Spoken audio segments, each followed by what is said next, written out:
오늘 이 시간에 스승님의 통찰력 있는 강연을 전하게 되어 영광입니다.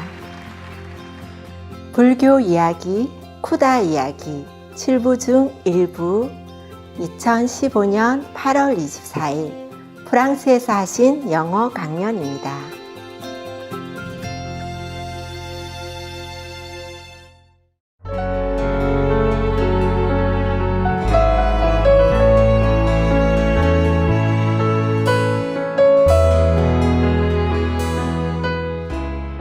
Come on, good up. Welcome. Say hello to everybody and come here, lay down. Why you go in front of that? It's right here. Yeah. Good. Lay down. Down. Okay. Sit down. Good boy. How are you, everybody? Yeah. Yeah. How many people go home already? A lot, huh? How many Chinese? How many speak Chinese? Okay. Bịa thôi nè. Korea, 1. 2. Nobody translate? You understood English? Both? Very good. Good. No more translate. Okay. How many Vietnamese? 3? 4? Really? Okay. I have to look who is not here.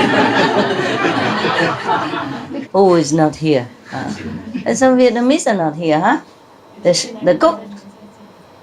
The cooks? Your sister? Oh, here it is. Because before you sit together. Hey, bà không có gia đình thì có mập khỏe mạnh không? Dạ. Còn có gia đình bệnh mặt mày xanh lè giống tôi vậy. Tôi cũng có gia đình thấy không? Mặt mày xanh lè ốm nhông. Ha? Còn mấy người không có gia đình mập mạp hồng hào không? Trẻ hơn con. Trẻ hơn, thấy trẻ hơn, mặt mày đẹp, vui vẻ nữa, nấu ăn cũng ngon nữa. Tại mới chưa có quen nha, chưa quen cái mùi bà nấu. Yeah, but he eats. Today he eat your food also. He likes. Yeah, like. Yeah. He say thank you. Say thank you. Here, not here. All right, love. Here, this is the cook. Yeah, something you eat today. Thank you. Here, not me. Yeah, go say hello. Hello. Sit down. Sit down. Sit and go. Sit. Oh, no checking too long, man. Sit down. Sit. Please sit down. Good boy. And fall. Yeah. Sit down.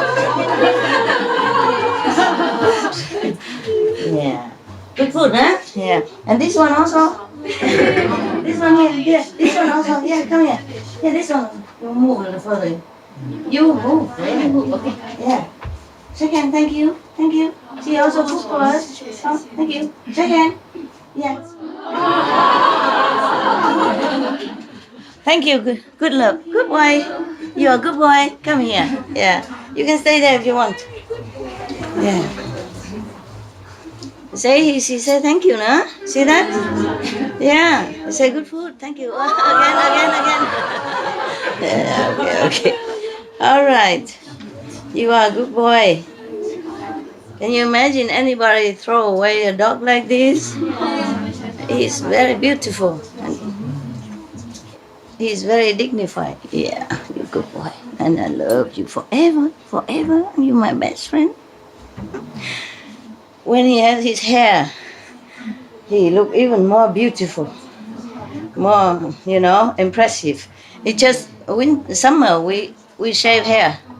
Yeah, make it cooler, Otherwise, he has his hair and mane and look like a big lion. Whoa. Yeah. You want, you can go up. Want to? You want to come up? Yeah, up. Yeah? You don't want, then you stay down. Up. Yeah. Man, good boy. You are a good boy. Let me make you more comfy. Okay. There, yeah, more room. more room, okay? It's a smaller cushion, you have more room, okay? There you go. There you go. Life is good, huh? Okay, now we're working. You're quiet, okay? You'll be a good boy and I love you forever. You're the best. You're the best. You're my favorite. You're a wonderful boy. You're the good boy. You are the best boy. Beautiful. You're wonderful. Thank you for your protectiveness. Thank you for your friendship. Thank you for your trust and your love. Okay?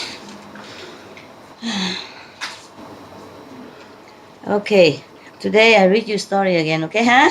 Yeah. Story is easy, yeah? No problem, yeah, yes. Story is easy and we can listen without having to feel too heavy, huh? Yeah. Your story happened to somebody else, not to us. Yeah. Okay, do you want... there are many, Okay. All this already done. Some of that.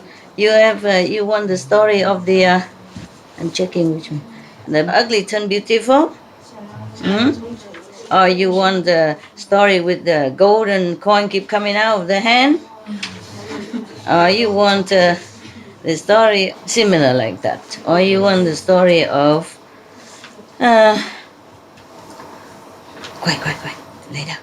Meditate. Of the how to sell your poverty. You know what I mean? Yeah. Tell me. Huh? And you want the story of Buddha and Devadatta. Which one?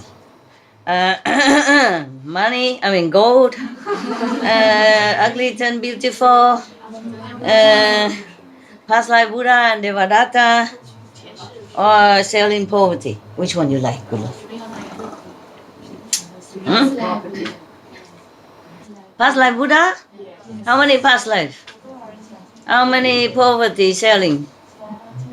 How many golden coin? Good that you don't like gold. Give it to me then. You don't need it. Okay. All right now. Yeah, I have a joke. About that. I'll tell you first, okay? I just read it today. Maybe it's similar to that. Similar to what we were just saying. Hello? Hello? Hello? Sorry. No, maybe. Can you go into my office and get some of the document I put laying on top of the desk, okay? Some of the jokes, huh? Not the serious one. Thank you. Okay, baby. Love boy. Love you. Too bright for you, huh? You don't like television? Shall we cover you? No cover. Oh, I don't forget you. I'm just working. We're both working, yeah? You stay here, protect me, okay? If enemy Maya coming, you kung fu them. So Buddha and his enemy, huh? Yeah? Yes. Okay. Don't you think you've seen enough enemy? Around me? You want one more? Okay. Now, the joke maybe later. Yeah? Okay. Right. This is a story about animal named Kuda. Kuda. That he sacrificed his life. We should really thank the past masters, monks and nuns and scholars who have taken time to record what the Buddha is teaching after the master's nirvana, and also for the past and present persons, lay or monks or nuns who have really dedicated themselves, sacrificed their time and precious health or under any difficult situation to translate this so that I can read it to you. We have to thank them. And may they be blessed forever by all the Buddhas, past, present, and future. May their merit be immense. May they be liberated forever. Thank you.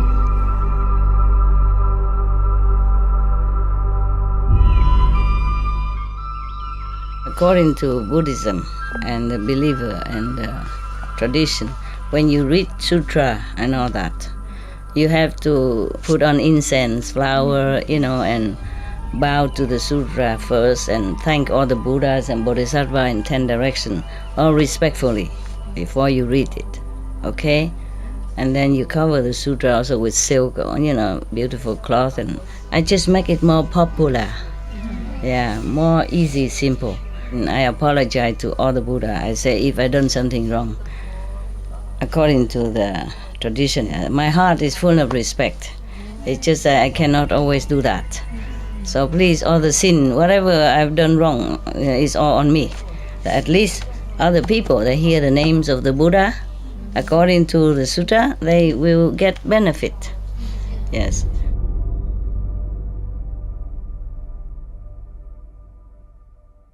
First I have heard, true story again, from Anand.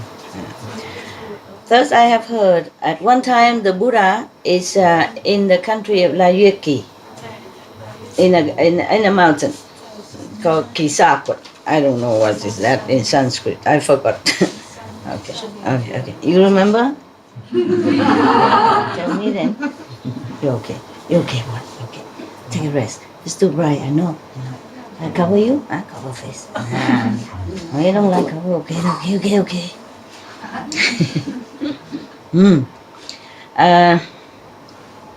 At that time, the world honor one caught a cold. Yeah, cold. And then many disciples went to ask the king of doctors, the chief doctors, the famous, the good doctors, to come and take care of the Buddha. Yeah. And then he made 32 bowls of medicine. Yeah. And then he gave it to the Buddha and said, obeisance to world honored one. In the old time they talk. Yeah, they talk politely. You too? Okay. The Buddha heard you. Yeah. Respect, when they heard the name of Buddha. Yeah. I say in the old time people talk very politely and very humbly, like that. Not like today. Yeah. You want to go out? Or you want to stay? Stay, huh? Obeisance to the world honored one. This year, the climate change is very bad. Yeah, it is. It is bad. Yeah, it is bad. You're right. Yeah. So many people caught a different kind of sickness. You want to go out? Oh, it's not too comfortable. Then lay down here. Down. Down. Yep, down there. Because here this is not very comfy, the sofa. Sofa is funny, And when I sit here, I keep sliding down. Yeah, look big, but it's not that comfortable. And then, because of the climate change, this year, so many bad disease have appeared. I sincerely mix this medicine for you. Every day you have to take 32 potions like that. Yeah. Okay, the Buddha was very pleased and accept the medicine and drank it accordingly, and then also blessed the medicine man. Yeah. But in this period of time, Devadatta is always very, very jealous of the Buddha.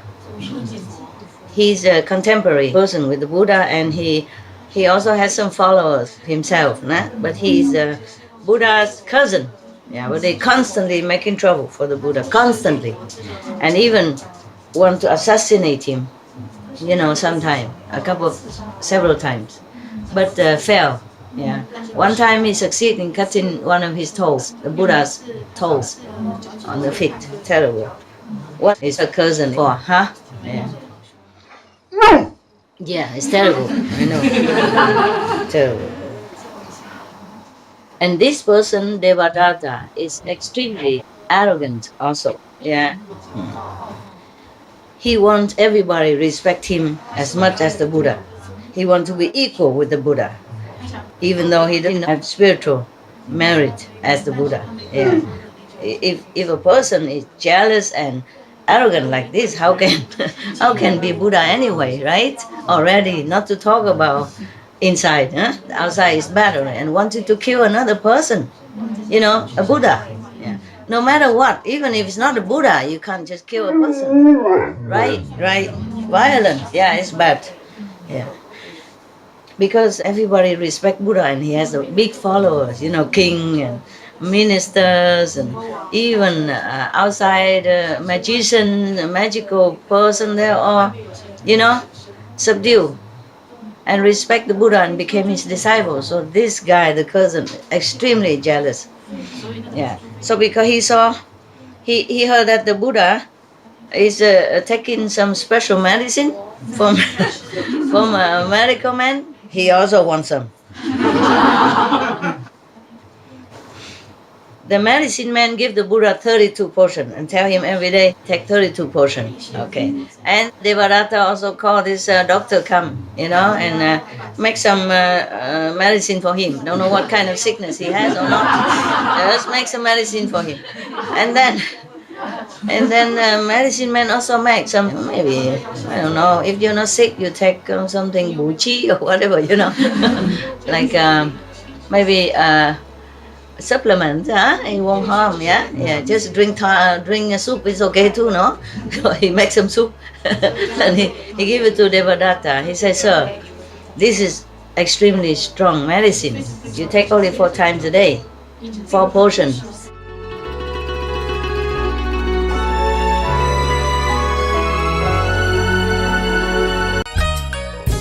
The medicine man give the Buddha 32 portions and tell him every day, take 32 portions. Okay. And Devadatta also call this doctor come, and make some medicine for him. Don't know what kind of sickness he has or not. Just make some medicine for him. And then medicine man also make some, maybe, I don't know, if you're not sick, you take something buchi or whatever, like maybe supplement, it won't harm, yeah. Just drink a soup, it's okay too, no? So he makes some soup and he give it to Devadatta. He says, sir, this is extremely strong medicine. You take only 4 times a day, 4 portions. And Devadatta asked, but how many times did the Buddha take a day? It's a different person, no? And how many times the Buddha takes a day? Say, sir, the Buddha take every day 32 times, 32 portions. And Devadatta say, how come the Buddha take 32 portions per day and you give me only 4 portions a day? Yeah. Why? So the doctor say, the Buddha is different and you are different. Yeah. If you take as many as the Buddha, your body will be damaged, will be sick. Yeah, sick. Yeah.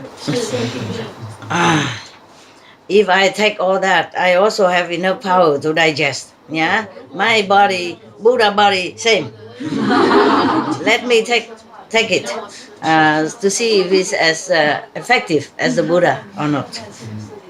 And then the medical doctor say, oh, it's up to you, but if anything happened to you, I'm not responsible, okay? Of course, don't worry about it. Okay, so Devadatta, he measured 32 portions. He's a bad guy, yeah. And he took all in one time. After that, he just spinning and drop dead. Not really dead, but foam coming out of his mouth and his eye turning up, and then his saliva come out like a soap bubble. A lot of foam come out. And then he jump up on the bed, and then he run down the floor, jump up and down, he run around. He cannot bear it. And he was screaming, lamenting. The Buddha felt sorry for him that he's so painful and suffering so much. So from far away, he used his golden arm to reach only by the arm, like a manifestation arm, reach all the way to Devadatta and rub his head. Yeah. Because of that, Devadatta was able to digest this strong, powerful medicine. And then he has no more trouble. Yeah. His body and mind became peaceful. And then he looked up, he saw the hand of the Buddha, and then he was thinking to himself, Siddhartha has many magical power. Not only he didn't think, he was thinking, degrading him. Siddhartha has too many magical power. It's useless for this world anyway. It's not practical. You can't use much of that. He has no job. And now he even tried to learn medicine so that he can have more fame. He thought of the Buddha like that, just like himself. Whatever you think, that's you. So me mean Anand. Yeah, after hearing Devadatta talk such ungrateful words like that, so I knelt down in front of the Buddha and say, obeisance to the world honored one. Devadatta is too ungrateful. You have just saved him from suffering. If he doesn't thank you, then it's even okay. But he even slander you like this. Yeah. How can a person have such a terrible heart like him? Always jealous and compete with you. So the Buddha say, Anand, it's not this time only. Devadatta. Yeah. Life after life. Use many vicious methods to harm me in different ways. And I asked the Buddha, Anand asked the Buddha, world honored one, how did he harm you in the former life? Could you please tell us? So now, in case like that, you think the Buddha is gossiping. No, he just tell the truth. Good, he tell good, bad, he tell bad. Just like somebody you knew. Just like somebody you know, right? Your master, yeah. And then people also criticize that she's gossiping. It's not like that. Everything is a teaching. Everything is a teaching. Yeah. So the Buddha say, okay, listen, I will tell you. And Anand say, yes, we were all listening. Yeah. Now he say, I will listen. Maybe only him alone there. Yeah. And because of Buddha power, even though the Buddha and Anand from long distance, he can hear. The Buddha power make him hear what Devadatta is saying. That's why. Yeah. Anand, you should know. You can turn the light behind there. It's more comfortable for your eyes. Yeah, turn it on for you. There.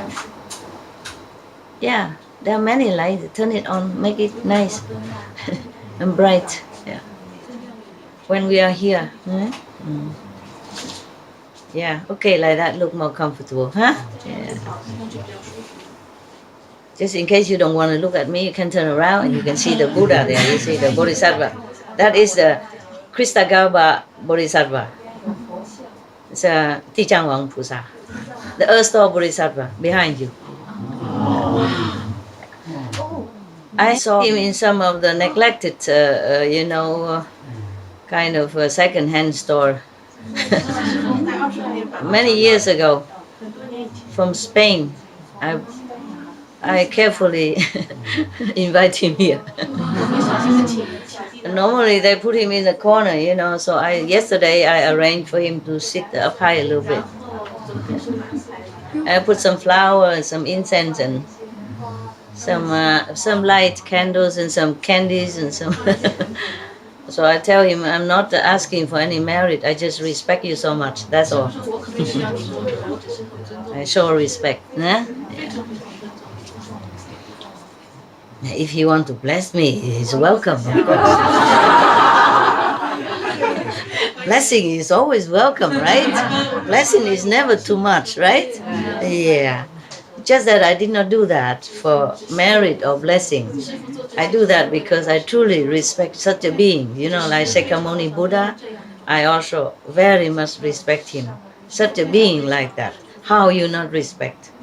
No matter if he already gone or here, such a being like that is, you can never find it. Not too much in the world, right? Yeah, one in gazillions and gazillion, Yeah. I didn't know it was Kristagaba. I asked yesterday. And I'm told that it's Kristagaba because he looked like Guanyin Bodhisattva, Yeah. Because mostly Kristagaba, he doesn't have hair. He's in the form of a monk. Yeah. And with a cane, so. Maybe it's different, Yeah. One day I also had no hair, and now I have hair. One day I had black hair, now I have gray hair. Change. And she also not over gray hair already. To hurry to grow old. Everybody wants to grow young, and she wants to grow old quick. Yeah. Buddha told Anand. Anand, you should know. Long aeons ago, many aeons ago. Cannot count. Yeah, cannot count how long. Also on this planet, there was a country called Balanai.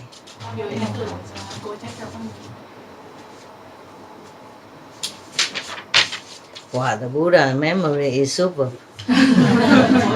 And long ago, and he remember everything. Like master, like disciple. That's why Anand also has good memory, even though just one lifetime memory, but still a lot of memory, a lot of things to remember, a lot of stories and detail. We could not even remember many things when we were younger, like when we were 20. I don't remember when I was 20, but I don't remember many things when I was 20. Yeah? Understand? And Anand remember everything. Yeah, he's born for that. I wish every master have one Anand like that. Yeah, then we don't need all this stuff. Just talk and then he will tell later on. You don't have to wait for cameraman, don't have to wait for lighting or anything. Yeah? Okay. At that time in that Balanai country, is a king named Famada. He is very, very terrible, vicious person. He has no good heart. And he is indulgent, greedy in physical pleasure, like, sensual pleasure and all kind of physical enjoyment. And he caused a lot of suffering for his subjects, as if the poison is in his heart. One day, this king had a dream. He saw a beautiful animal with golden hair, golden fur, and the fur was shining out light in all direction, on all sides, And when he woke up, he was thinking, oh, this animal that I dreamt of must exist on this planet. I have to find it. I have to find him. So he called all the hunters in the country and tell them. Today I invited all of you here because I want to tell you something. Yeah. In my dream, I saw a golden and shining animal. Yeah. And on his fur, emitting light in all direction. I'm sure in our forest or jungle or mountain must have this one. So if you go over there and you go everywhere and find him, and after that you peel away his skin and bring it back here to me, then I will reward you and 7 generations after with all necessity all their lives. If not, then you know, right? Chop. You know everything. I thought you've been working and you didn't hear my lecture before. That's why I specially came just for you. Huh? What? Kitchen TV also? And you chop vegetable. Chop vegetable and you listen and then, man, that's dangerous. Careful, your finger, huh? I don't chop this one. We are vegetarian, understand? I mean, we are vegan. Yeah, and I was thinking the working team are very diligent, and mostly miss out the lecture, and the gathering. So I thought I give you a special treat. Just working people, you saw that, right? Yeah, just for you. You can see, nah? Only you. Thank you. That's my way of thank you too, nah? Because you really came to serve everybody, yeah, without wanting any reward. You better not want anything. You never know, they have nothing. If they don't make trouble for me, I'm grateful already. Not to talk about anything, give to you. You are the one, be careful. Keep your merit, they may come and take some. Because you're working hard, yeah? It's very good like that. Yeah? That's why I like working people. Because they work hard, so they might don't think too complicated stuff. They immediately think at hand. It's almost like a meditation, a different meditation. Present moment, present mind. You see, one pointed mind. Otherwise, you might chop your finger. You have to concentrate on. Yeah, the eyes watch TV and the knife come. Huh? Who can tell? Nothing happened. So it's a very, very good meditation in the kitchen, no? Yeah. So I thought, okay, they miss a lot of, fun, a lot of good time. That we're laughing together in the hall, and you guys have to chop in the kitchen. So I thought, okay, I give them special treat. Yeah. So you eat all my cakes and my seaweed yesterday. I don't have anything today. I just have myself for you. Okay, if not, then I will kill all of you and your clans. My God, not just chop one person. This is in the old time like that. In the old time, in Vietnam also, many is written in history. If one person commits something against the king, 3 generations, everybody die. Even children, even babies, kill them all. It's like that. You know why? Do you know why they do that? The kings do that. Revenge? That's right. Warrior revenge. Yes.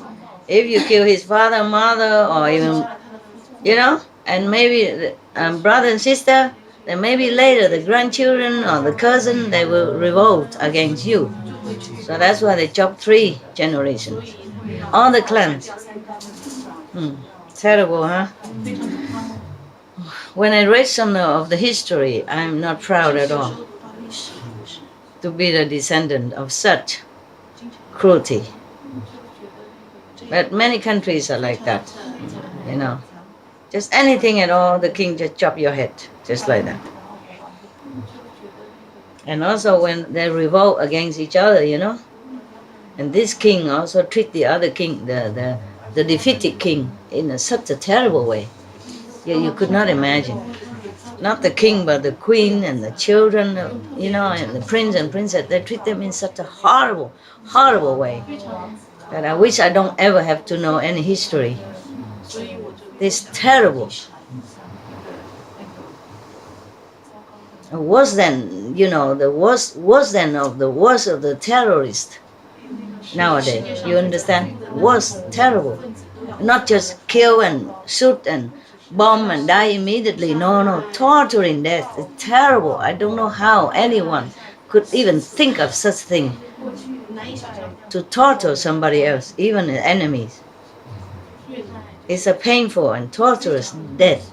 It's deliberately caused long and terrifying suffering before and after and during. Poof, my God, humans are the worst. We always say animals are terrible, ferocious and vicious animals, but they just kill one or two. And they don't deliberately inflict long and torturous suffering on their so-called enemies or opponents. And sometimes the sentence is not really just even, Sometimes it's wrongly done or wrongly accused. And they just die like that. Yeah. One of the Vietnamese history, in one of the period of the history, I read that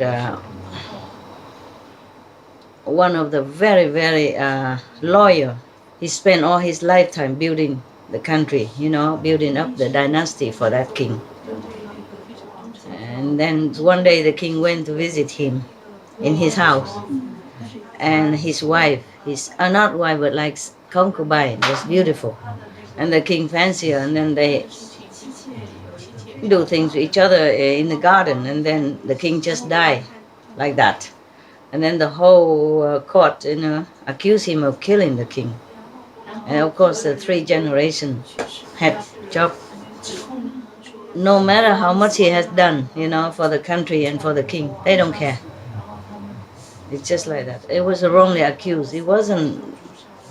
No one would be so stupid to kill the king in his own house like that. And I think even the most stupid one would know that. But they use that excuse to kill one of the best men in the country. The most loyal, the most diligent, in building up the country and protecting the country and protecting the king and the royal household. And he retired already. At that time he retired. And what for he wanted to take the throne? If he does, he wouldn't kill the king like that. See what I mean? There are many ways. Okay, you know already. So all of the hunters heard the king threaten like that, Wow, they're all sweating profusely. So scared, so frightened, because they know him, yeah? And you know what he say? He meant it, yeah. So, but everybody didn't know what to say, so they just prostrated to the king and left. And everybody come home and have a meeting together, all the hunters. They said to each other, friends, this is a very difficult job for us, difficult situation. Since I'm one of the chief, the chairman of the group, they elected one chairman and then they gathered together. So the chairman said that ever since I use hunting equipment, since I was young until now, I have never seen such an animal like that. It's maybe just a dream, yeah. But if we're not able to find these animals with shining fur and, emitting light like this, then all of our clans will be dead. Maybe we just take all our family and, escape to another country. And one of the members saying that, friends, I observed that in this mountain, near the king's area and where he saw the animals, in his dream, in this mountain and forest, there are a lot of ferocious animals and snakes and all kind of poisonous animals and reptiles and all kind of things. This is very dangerous for us. If anyone go in, not necessarily will they come back alive. So maybe we just hire somebody else to do it for us. And everybody, okay. Yeah. Yeah, after a long search, they found one person who is ready to go. Yeah. He's a poor person. He has not much in his family, so he thought better go like that in case I come back still have money than to stay home and die of hunger anyway. So, but before he goes, they make like a guarantee paper saying you go inside of the mountain and forest, diligently do your job and search for this golden animal that shine with light. If you are safe coming back, we will give you a lot of gold and silver. Yeah. If you unfortunately somehow lost your life in the mountain, we will bring all this gold and silver, give it to your family and take care of them. But this person thought to himself, oh, I do this also to save their lives, save the hunter's life. Even if I die, it's okay. He was thinking to himself. So this person also a very noble person. Yeah.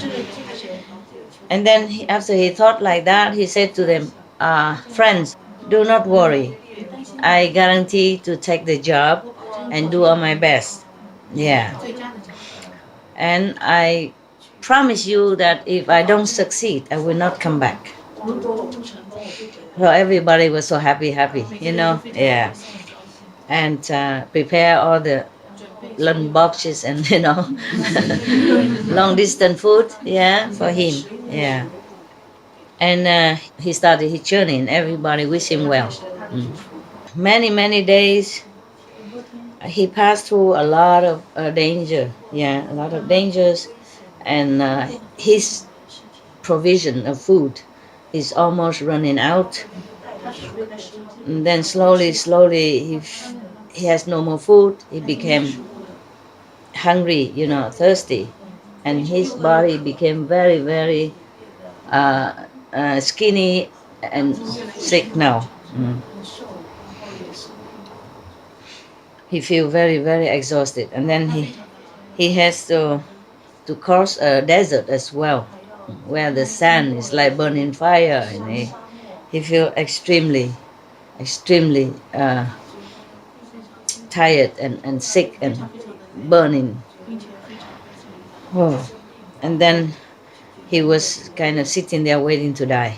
Yeah.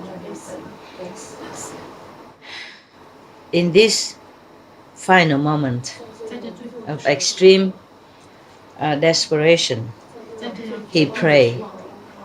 He said, please, anybody there, have mercy, help me. Yes. And then in that mountain, there is an animal named Kuda. Yeah. His body is golden with hair. Yes. And all the hair shooting out light in all directions. Yeah. He's not a normal animal. He's special.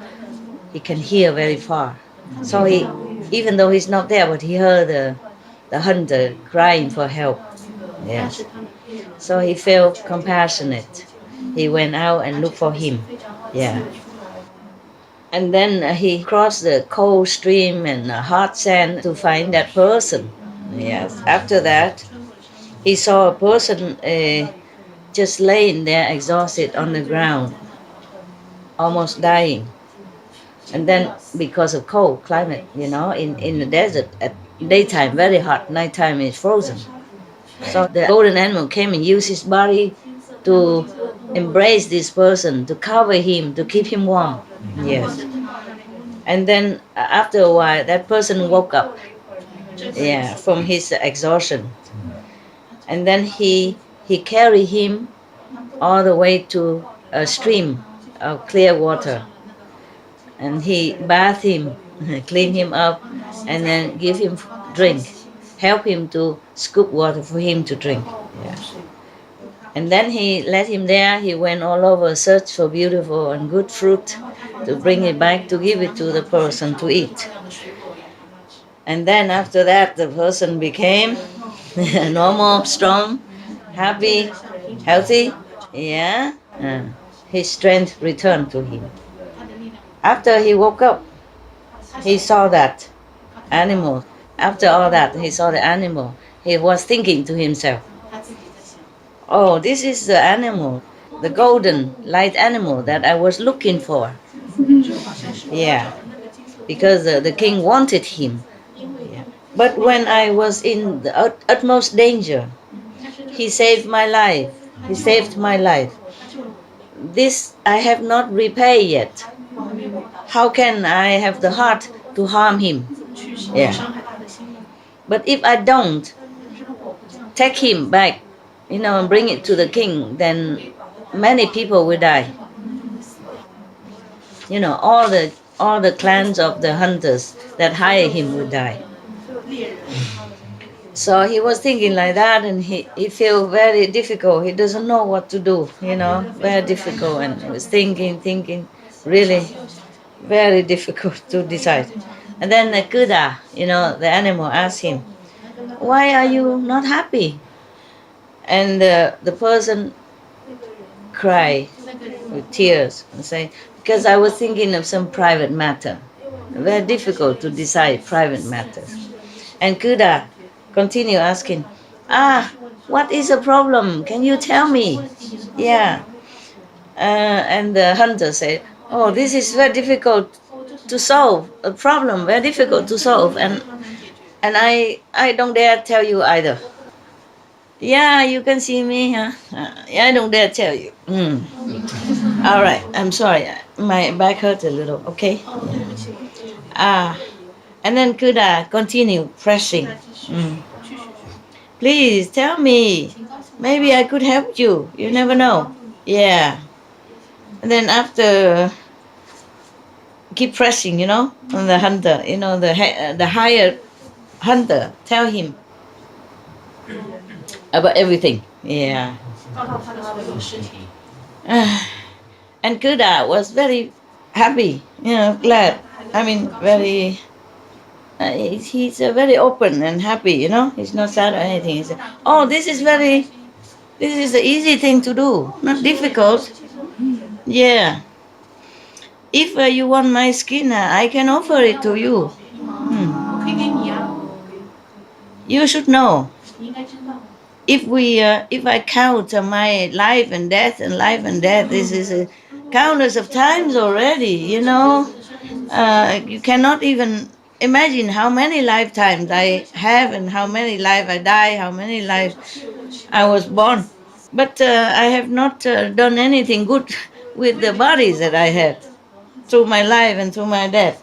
So if this time, today, I could use my skin to help you and many other people, then that's the best thing. That make me very happy. Yeah. Please just peel my skin. Peel my fur. Yeah. But please do not kill me so quickly. Yeah. I don't feel very regretful. Just don't kill me too quickly. The hunter listened to Kuda, the animal talked, and he still cannot decide. He felt very bad. But then, because of many lives of many humans, so he reluctantly has to do it, peel his skin alive like that. In our life here, in our world here right now, many animals die like that too, especially dogs. They just peel them alive like that. You know this. You saw it on TV. Doesn't have to be golden animals. As long as the animals have fur and cannot speak, then the humans can do anything they want with them. And if you think this cruelty, It's just one animal. And we have billions every year killed almost similarly. Yeah, if I don't think about that, then I still can smile sometimes. But if I think about that, sometimes I just scream in my home alone. I cannot bear it.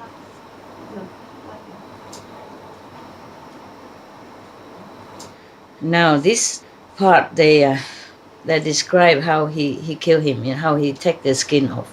I don't want to tell you, okay? We skip this. You can imagine already. But Kuda, the animal, do not try to resist, and he vowed like this: I myself sincerely sacrifice this skin and the fur to save many lives. May my merit be shared among all beings. Yes, so that they will be able to be liberated, and stay away from the birth and death and all the suffering. And then they will go to nirvana. Oh, I have goosebumps. After the animal Kuda had vowed thus, 3,000 walls were trembling, heaven and earth trembling 6 times.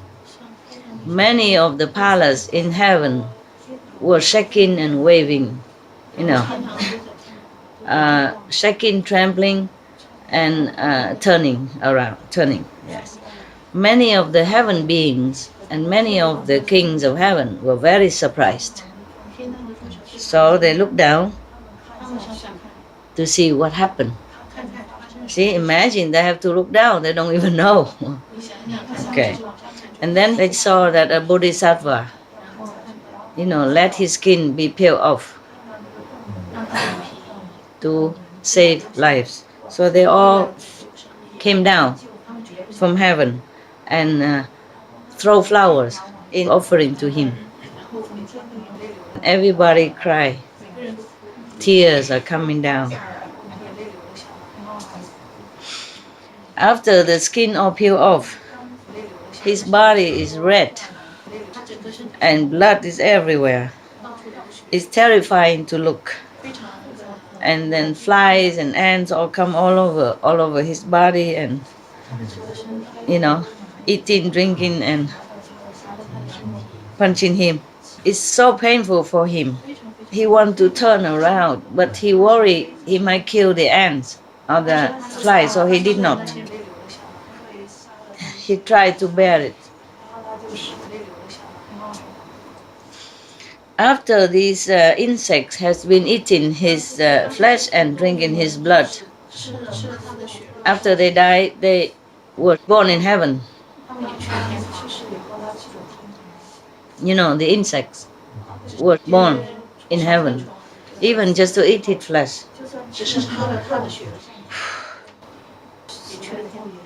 So you heard that in Xuanzhuang time, the monkeys in Xuanzhuang, great master went to India to bring home the Sutra of the Buddha in Sanskrit. On the way to India, many of the goats and even humans and other, they want to eat his flesh because they thought eating his flesh will be long life, long life and have a lot of merit.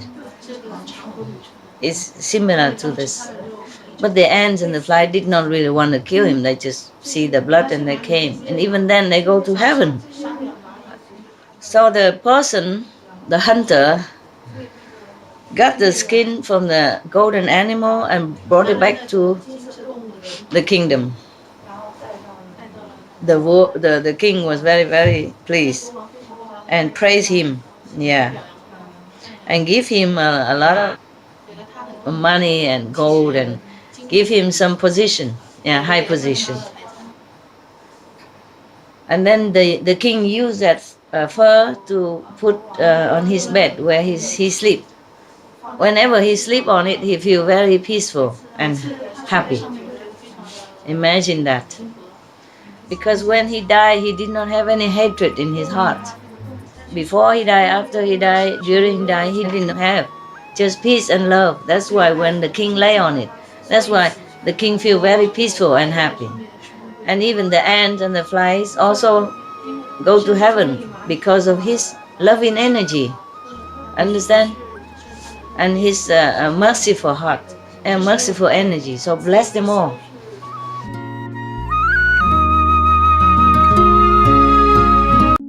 But the ants and the fly did not really want to kill him. They just see the blood and they came. And even then they go to heaven. So the person, the hunter, got the skin from the golden animal and brought it back to the kingdom. The king was very, very pleased and praised him, and give him a lot of money and gold and give him some position, high position. And then the king used that fur to put on his bed where he sleep. Whenever he sleep on it, he feel very peaceful and happy. Imagine that. Because when he died, he did not have any hatred in his heart. Before he died, after he died, during he died, he didn't have just peace and love. That's why when the king lay on it, that's why the king feel very peaceful and happy. And even the ants and the flies also went to heaven because of his loving energy. Understand? And his merciful heart and merciful energy. So bless them all.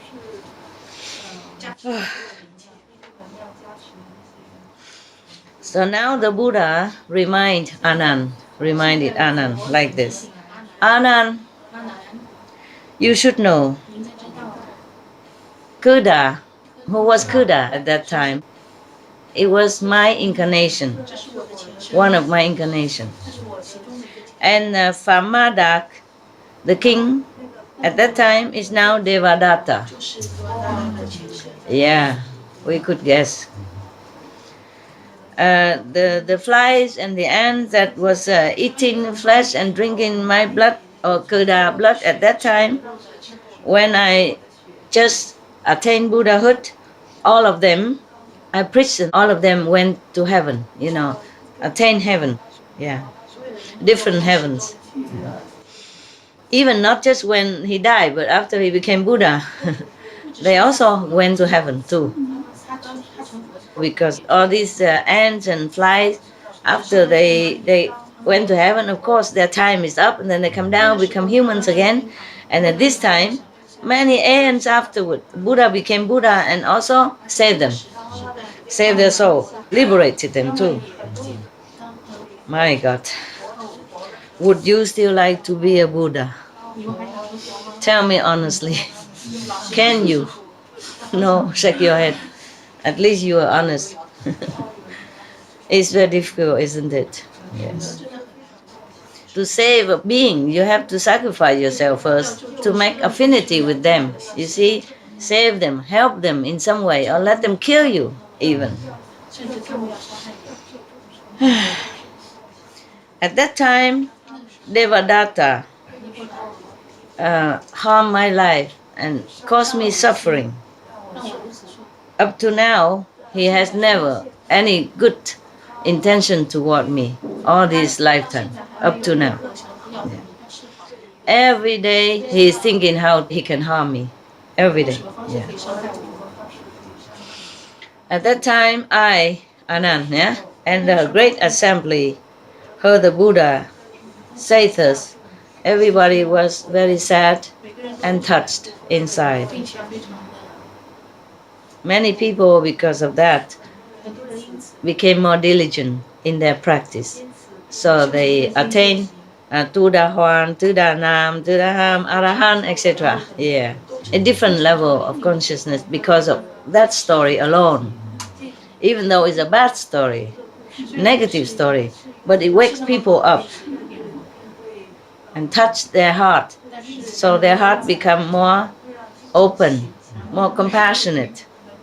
And then their mind and their spirit become more diligent. understand why I have to practice, why I have to be good.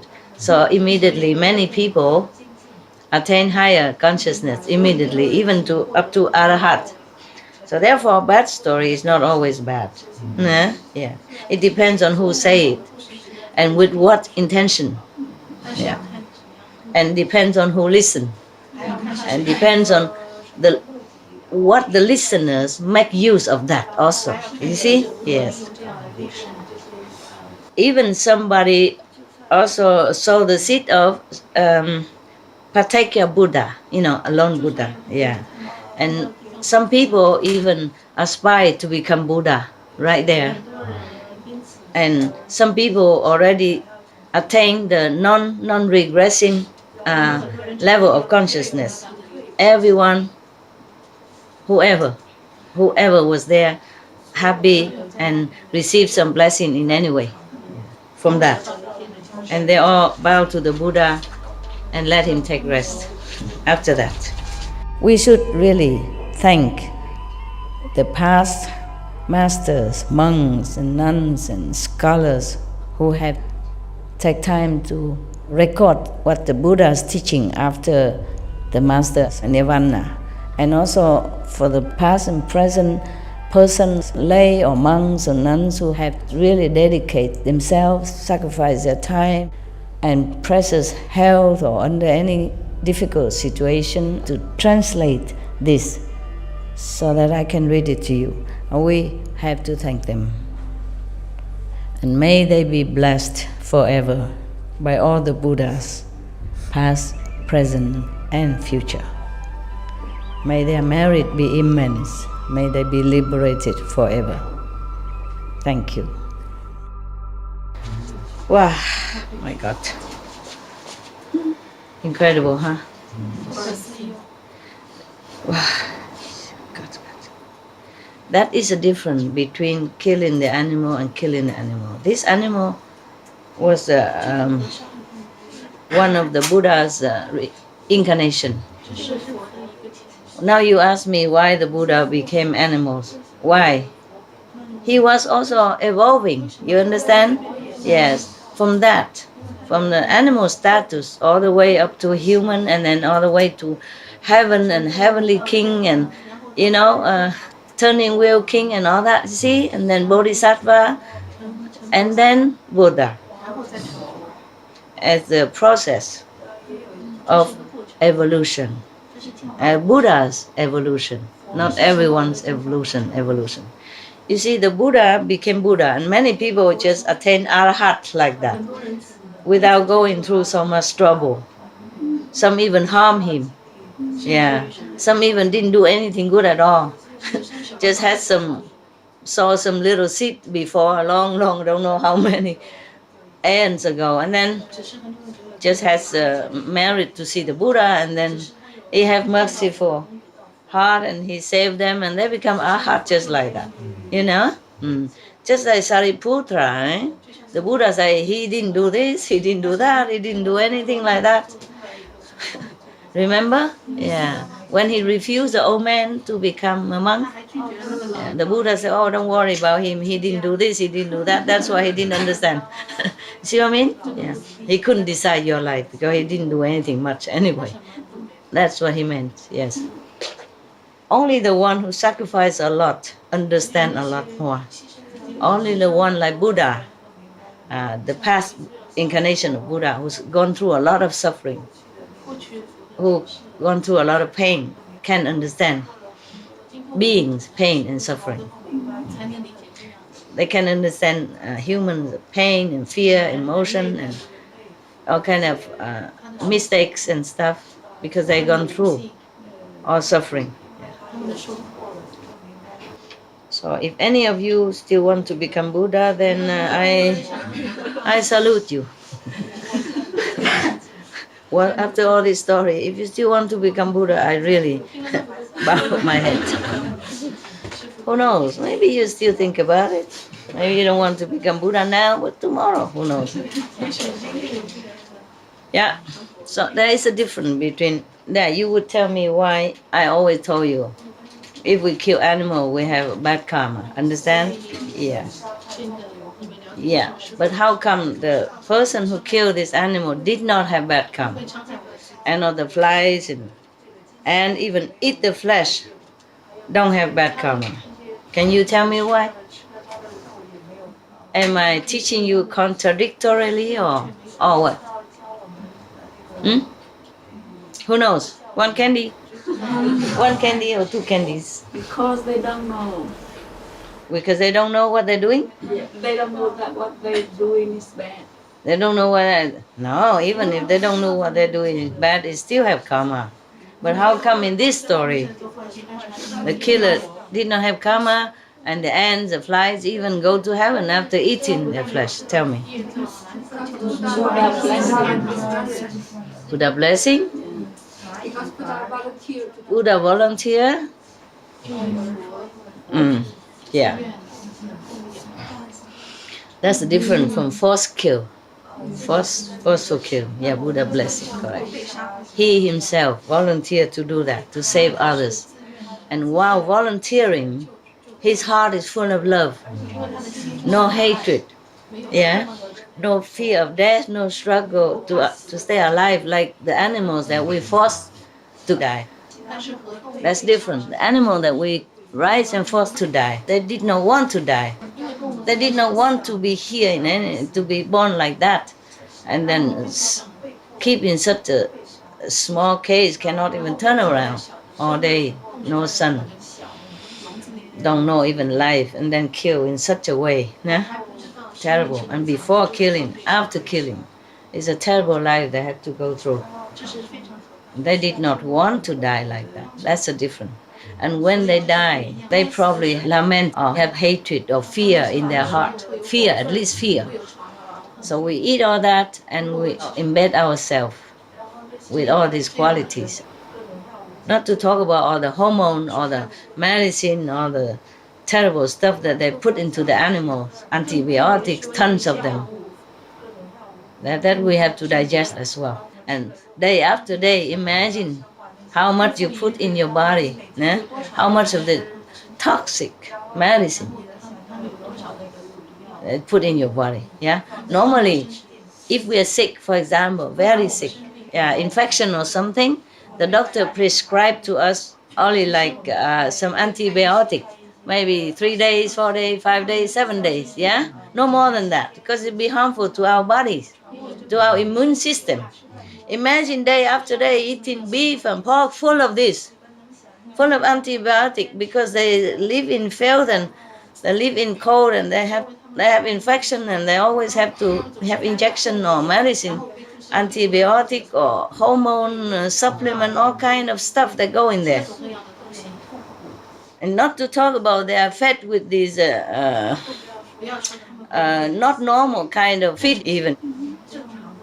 They feed them fish full of mercury, full of toxin from the environmental waste already. And then they're fed also with maybe GMO, like these trans kind of cereals as well. So all kind of this mix in the body of a human. No wonder people cannot think straight. No wonder people gone crazy and do things that they normally would not. Too much conflict in the body. The body cannot bear. The food we eat nowadays, if it's not bio, then it's so many insecticide and pesticide and all kind of poison, and the water they use to water is already also full of poison already. All kind of poisonous substance that came from paper company, toilet paper company, from any insecticide that run in the stream, all kind of thing already, and then eat the cereals full also insecticides. And they eat the animals also full of insecticide and toxin, antibiotic, and etc., etc. Do you understand? Truly, human are very poor creature nowadays. It's like a laboratory. There's all kind of poison dumped into that. And our body is very delicate, the cells are delicate and intelligent. And we're bombarded with all kind of foreign and harmful substance like that. How can a human bear it? They go into the brain, you go into the heart, you go into the cell, into the bloodstream, and people just get sick and don't know why. And they go crazy and they don't know why. They do wrong thing, they don't know why. It's really pitiful to be pity. Understand now? In the old time, it's much better than now. You know, suppose you eat meat in the old time, then there's less toxin than now.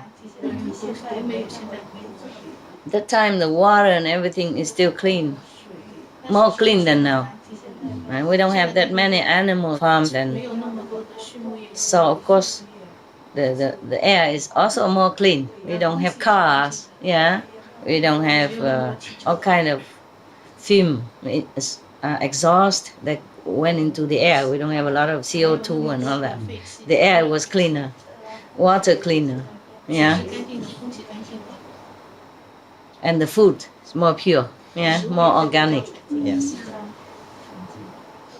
That's why at that time people follow the Buddha. Many of them have quicker enlightenment, quicker, higher enlightenment in a shorter time. And nowadays, we do have also, yes. It's just more difficult for us now. And you are the heroes.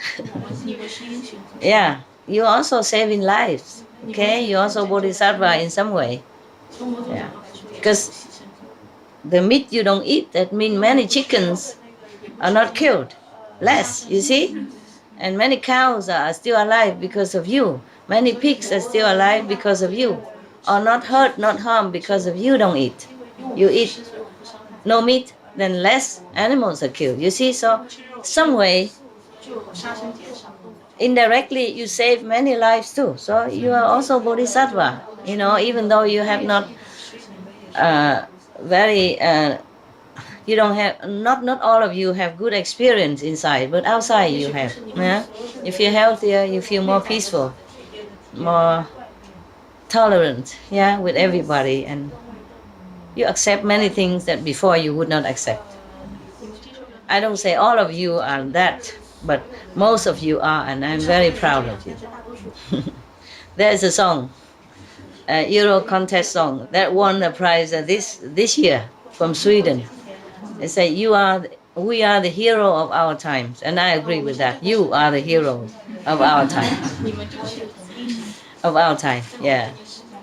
You save lives quietly, and that's heroism.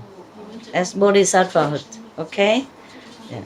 So even if my teaching don't bring you to Buddhahood yet, at least it brings you to good human. Yeah, you become a good human. And that is something that you should be proud of already, right? Yeah, you save lives. You know it, and it's good, it's good. Yes. But all this bodhisattva story is also good for you, even though some are so gruesome. But nowadays, even this story can be true too. Yeah, it's true everywhere. We skin, we chop the animals day in, day out. Billions of them every year, all kind of animals. Innocent, harmless, helpless.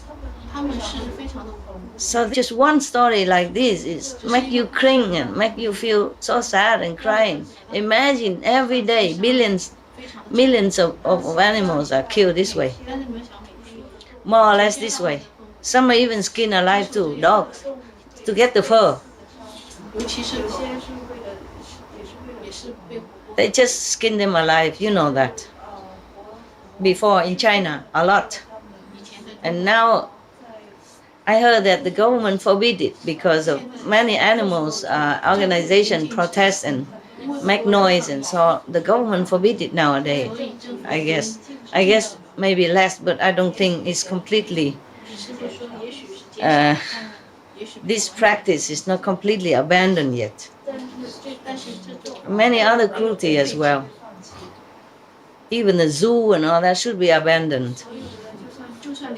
Because they go out and, you know, the laws say forbid the poacher to catch babies, animals and all that to bring to the zoo. But if the zoo exists, then there will be always poachers to do it for money.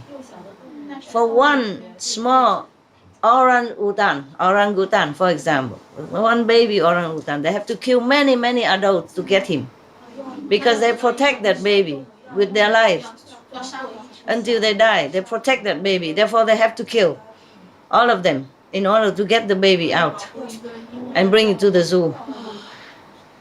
And we call ourselves humans.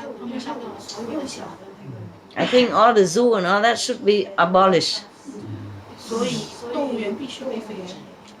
And all the selling of exotic birds and rare animals and all that, should, everything about animals selling, buying should be abolished.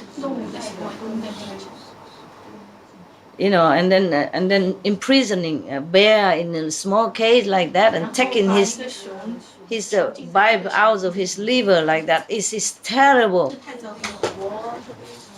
All this should be abolished. All this should be unlawful, illegal. And then all these people who does this should be fined, should be imprisoned, so that they stop doing this. Otherwise, if you say don't do this, don't do that, but all this practice still going on everywhere, under the table. Forbid the poacher to catch animal, but the zoo needs it. Huh? The zoo needs it, so how can the poacher not do it? You have to forbid from the root.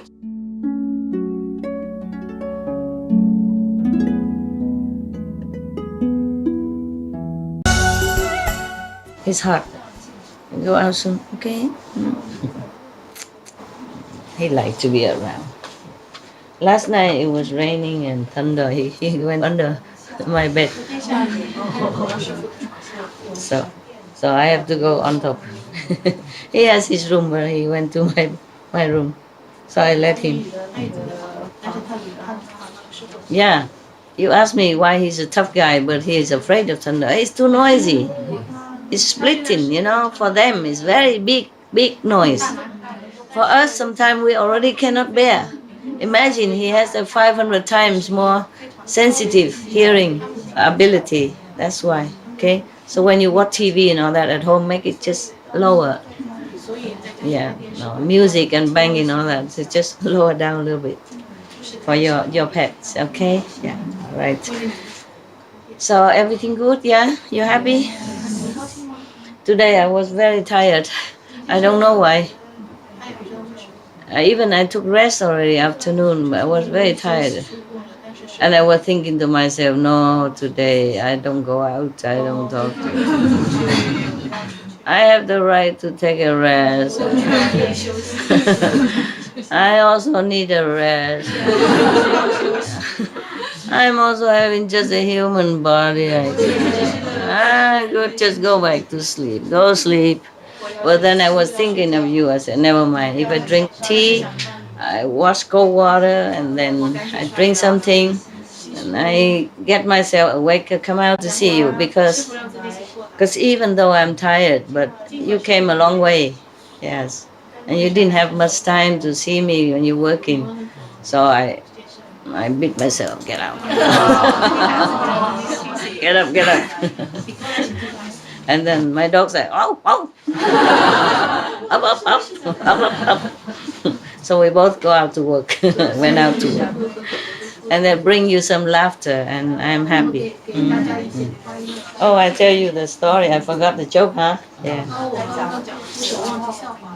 Yeah, you know, don't ask me why, if I'm Tim Kutu, why I'm tired. Why? Why am I tired? Many things. Why I have fear? Huh? Why I'm tired? Huh? Why? Tell me why. What up? Disciples. No, even without disciples. Yeah, I would feel less tired. When I'm in the mountain, I don't feel draggy like this. Yeah. Very seldom. Of course, your karma can still have a long arm to reach me. You know, it's like a mobile phone, you know. No need cord, no need wire, nothing. It can reach anywhere, the karma. But it's less, you know. because I can meditate more and I'm far away from humans vicinity. But it's okay. Everything has a price. Everything has a price. As long as you don't want my skin, I'll be happy. I'll be happy to read you stories instead. Yeah, that was a very funny story about how enlightened. Okay, how enlightened are you? Okay, so I'm reading this, and you can check out whether you're very enlightened, big time enlightened, medium size enlightened, small size enlightened, or one size fit all enlightened. Where is that? Can't believe it's gone. I thought I saw it today. Okay, here it is. Yeah. The joke say, how enlightened are you? You know, question. If, number one, if you can live without caffeine, can you? Yeah, we can. Yes, we can. If we have to, we can. I can. That I can say yes. Okay. If you can be cheerful, ignoring aches and pains, yes, that I can. Yeah, how about you? Yes. Yes, sometimes can. Yeah. So you are number 2 enlightened. Yeah. Okay, 1, 2, 3, 4, 5, 6, 7, 8, 9, 10, 11. According to this joke, it's a joke only. Okay. Seriously.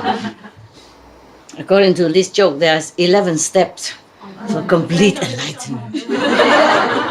It's not much, right? Yes, we can. Okay. Now that's only number 2. Yeah, with 2 steps. We have only 9 more steps. No problem. Shall we continue? Yes. Okay. If you can resist complaining, that I cannot. That I cannot. If somebody is bad, I say, you are very bad, you should change, you are bad. Sometimes the dog, barking too loud, I say, you bad boy. Okay, so maybe I'm 50% enlightened. Number 3. Okay, but you can resist complaining, can you? No? Oh, like master, like disciple. I was hoping you're better than me. Disciple should be better than teacher, Okay, never mind. We practice tolerance. We practice acceptance. Yeah, okay. Now that's number 3. Number 4, so we are like 2.5 steps to enlightenment. Complaining, sometimes we can, sometimes we can resist, sometimes cannot. So that's 50% at least. Okay, 2.5 steps. Now, number 4, if you can understand when your loved ones are too busy to give you some time, give you time, and can understand. Okay, then we both okay. We both. Number 4, we enlightened. I don't have any loved ones, so that I have no problem. Okay, number 5. If you can take criticism and blame without resentment, can you? Yes, no, yes. Sometimes not. 50% then, okay. So that 50%, this 50%, that's it, 2.5, make 3, so 4. 4. You lose 1 step. Never mind. No one is perfect. Okay, number 6. If you can ignore a friend's limited education and never correct him or her, can you? 如果你们能够忽略朋友的知识，不去纠正他。比方说，like yeah, can, yeah, we can, right? Okay. Yes, I can. Yeah. I'm used to with Spanglish and Kinglish and Chinglish and Winglish and Vietnamese English and Kinglish, Korean English. So I don't always correct them. Even if I correct, I don't mean as put down, But really, I don't care. If I understood, I don't care. Yeah, I just don't care. Yeah, it's not a trouble, you know. Sometimes we speak with a little accent or one grammar less, grammar more. It don't matter as long as we understand each other. Yeah. We don't always have to understand by language anyway, right? Okay, so. 这些语言只是为了理解对方。 Okay. Number 7. If you can resist treating a rich friend better than a poor friend, 如果你们能够做到， can you? Yeah. Are you rich, by the way? The problem is, yes, I can, because the problem is I don't know who's rich. I never ask. I never ask. I don't need. Yeah. Okay. Number 8. So yes, you can or yes, you cannot. Just now. Can. Good. Good. That's good. So you're very enlightened indeed. Up to now, smooth travel. We're going up all the time. Buddha, wait for us. We're coming. We are coming. Okay. Number 9. If you... Oh, this is not number 9, is it? 这不是第9条。 Maybe number 8 now. Okay. If you can face the world without lies and deceit. Can? Yeah, you don't have to tell lies to cover yourself or rescue your butt. I mean, your whatever. Yeah? No? You can? Yes, you can. Very good. Very good. Yeah, but be careful. Sometimes you tell the truth is not always good. 只是有些时候说的很好。 I told you the story. Yeah, but never mind. I was in some country and they keep pressing me. What kind of pleasure? You know, you go in for business or pleasure or anything else. 这些国家就是来 I say, yeah, pleasure or business or either or anything. I say, what mean anything? You know? Then I have to say, well, I come to pray for your country, bless your country, and then they don't like it. Come to bless your country is the truth that you should not tell. But that's what my intention. So what can I say? You know what I mean? Yeah. And then people think you are like I say blasphemous or something like that. But never mind. Nowadays they don't kill you. Okay? So at least it's okay. You can tell the truth. But don't go somewhere that you have to tell lie. Then you're okay. Maybe to some country you cannot tell truth. The problem. Okay. Number 9. If you can conquer tension without medical help. Tension. Depression. Stress. Oh. Can you? You take any medicine for stress? Confess? No? Then okay. We are near there. Buddha, we are very near you. Wow. So, okay, number 10 or 9 or 11, whatever. Okay, now. If you can relax without liquor, yes, we can. Yes, we do. Okay, yes, you can. This is the last step to Buddha. Wait for us. If you can sleep without the aid of drugs, yes, anytime. I saw you all the time.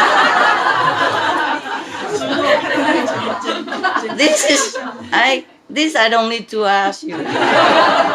In the meditation hall.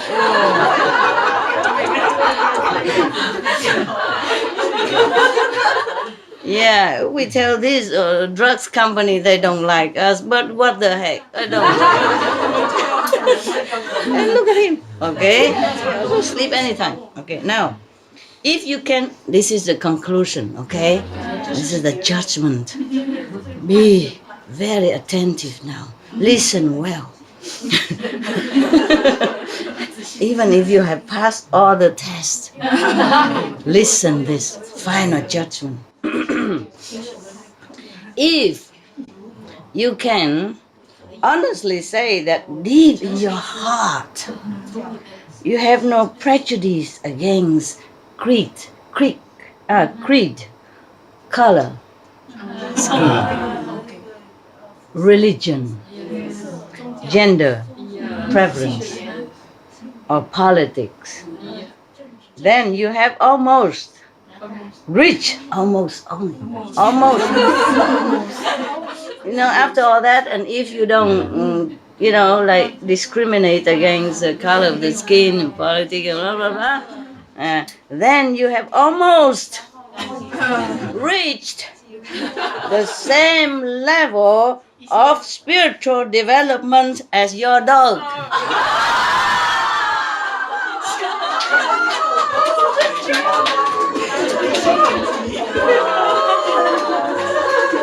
Congratulations, buddy. Hey, look at him. He don't care who you are. He loves you. He don't care if you're from liberal or non-liberal, democratic or whatever. Yeah. He don't care if you're Jewish, you're Christian, you're Buddhist, or you nudist, or you. Yeah, he don't even care that. He don't care that. Yeah. He loves you all the time. Yeah, 24/7. Yeah, until he died. Truly, it's like that. Yeah, I was surprised too, huh? It was just a joke, okay? It doesn't mean any offense. Okay, it doesn't mean. But it's also has true in it, huh? True. Yeah. He don't criticize anything. Whatever you give him, he eat. I am more difficult. I said to my cook, it's too salty, too plain, too much of this, too much of that. I don't complain, I'm just saying, Yeah. But is it difficult to always not complain? I haven't eaten Vietnamese food, I don't know, or any cooked food. Somebody else cooked for me, for I don't know, since Jesus was born. long time, I cook lousy for myself, simple. I lost some weight too, but I gained some. Because when I was meditating a lot, I had to eat a lot, I gained some, but it's just lousy food, And then when I came here last time, they're cooking and so nice, I get used to her cooking. In beginning, I have all kind of herbs put together, and then several days and long day, I don't see that. I say, how come they don't put that herbs anymore in there? I thought it came from Germany. That she brought it with her from family. That's why I don't have it here anymore. So I say, don't they sell this here anymore?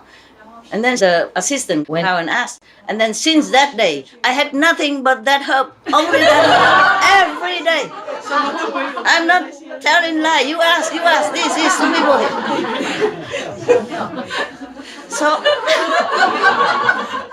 So yesterday I couldn't resist not to complain. I said to them, you go ask them. What's wrong with all other herbs? Is there something wrong with other herbs? I don't see them anymore. In the beginning, she mixed all, it's very nice, because the Vietnamese is specialist in herbs. Without the herbs, I don't taste very good. Even spring rolls, many of the Westerners or people, you can eat without any herbs, without wrapping in salad and herb, but I know better, you see.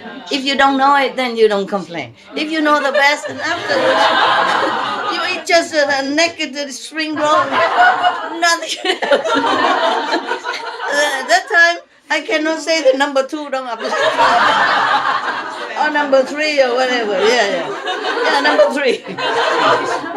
I have to say, I cannot resist, especially if after that, every day you have just one herb. The whole kingdom of Vietnamese herbs disappear. Just one exists. Yeah, I just asked earlier, I say, couldn't they buy this here? Because I was thinking maybe not. How can they have this kind in West? Probably in far away, maybe they have everything.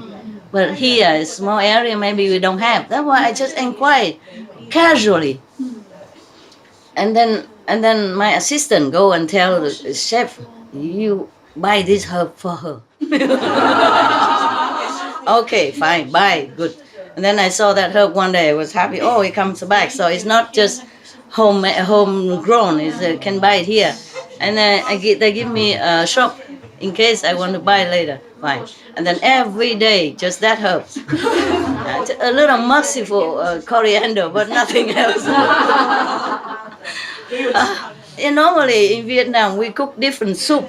They put different herbs and different salad combined with different things.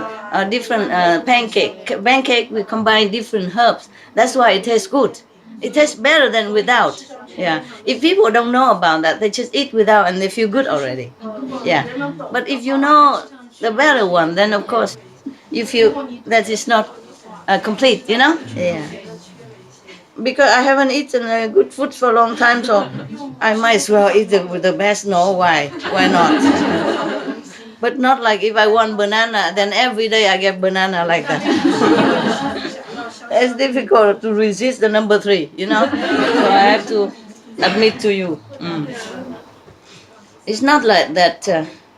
It's not that the food is not good. It's just that I'm used to, in Vietnam, we eat with herbs, We wrap it like bánh xèo. You have to eat with, Vietnamese pancake. If I eat without the herbs, I feel less good, like maybe 70% good.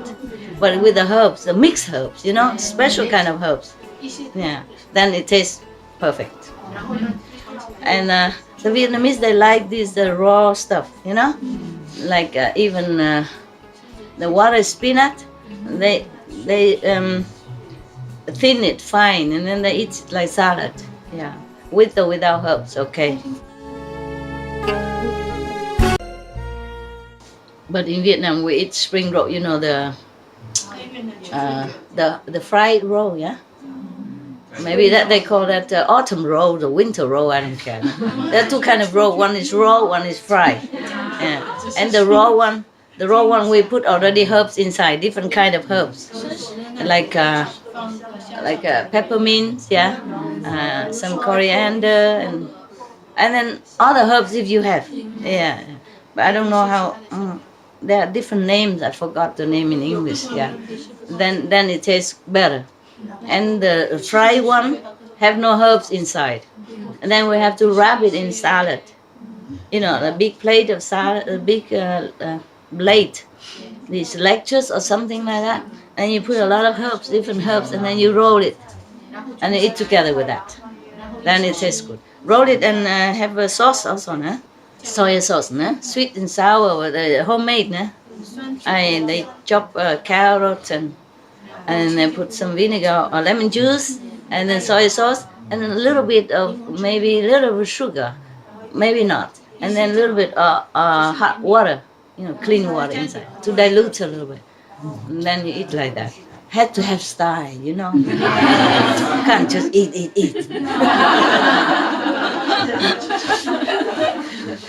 Yeah, and it's not that.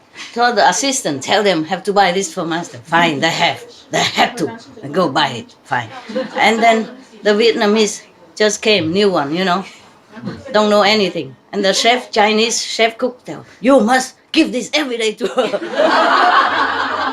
no matter what food. Oh, so every day I got the same treatment all the time. So I failed the number 3 enlightenment. I failed miserably. I said, what's wrong with the other herbs? Where are they gone? It's just funny, It's not really tragic or anything. It just, I know they did not understand. I say, if the Vietnamese cook, what the Chinese got to do with it? Why she had to tell the Vietnamese what to do? Because she doesn't know what to cook in Vietnamese. So a Vietnamese cook should cook the way she wants to, and don't listen to the Chinese. And the Chinese should zip. Yeah. 不是秘诀啦 ，zip。这个好玩了 ，zip， 跟那个裤子一样 zip。So there are too many advisors in the kitchen. That's why they say too many cooks spoil the cakes, huh? Yeah. You just do what you want, huh? You Vietnamese, you cook since you are young, you know what to do. You don't have to listen to Chinese. But the Chinese is like that. The Taiwanese, they're like that.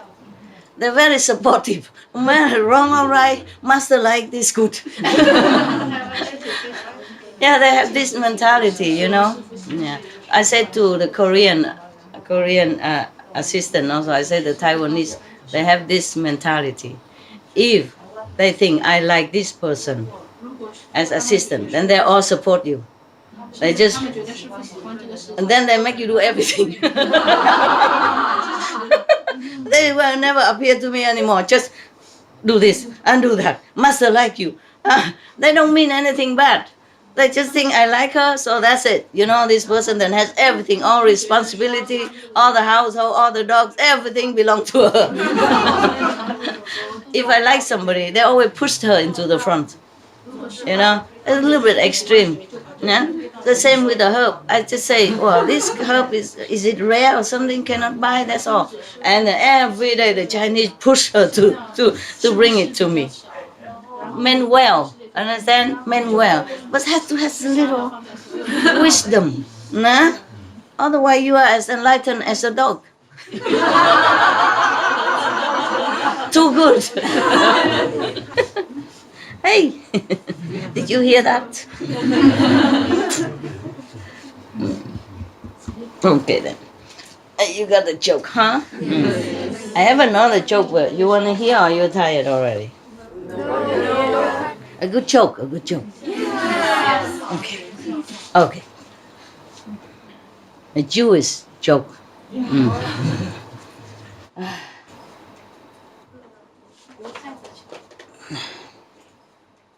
One last joke, okay? A Jewish businessman, it's just a joke, okay? Any Jews here, don't be offended. It's just a joke. A Jewish businessman in Chicago sent his son to Israel for a year to absorb the culture. You know, because he's Jewish. He want his boy, even though he live abroad, he want his boy to go to Israel to absorb the culture of Jewish people. Just like you, sometimes you send your children to Vietnam or China, just to remember the root. Okay, when the son returned, the son said to the father, Papa, I had a great time in Israel. By the way, I'm converted to Christianity. He's supposed to be Jewish. Okay. The father wants him to go to Israel to become a Jew. Yeah. But he became a Christian. Okay. All right. Always, say the father, what have I done? He feels he make a mistake. Yeah. So he took his problem to his best friend. He said to him, Ike, I sent my son to Israel and he came home a Christian. What can I do? So his best friend said to him, funny you should ask. I too sent my son to Israel and he also came home a Christian. Perhaps we should go see the rabbi.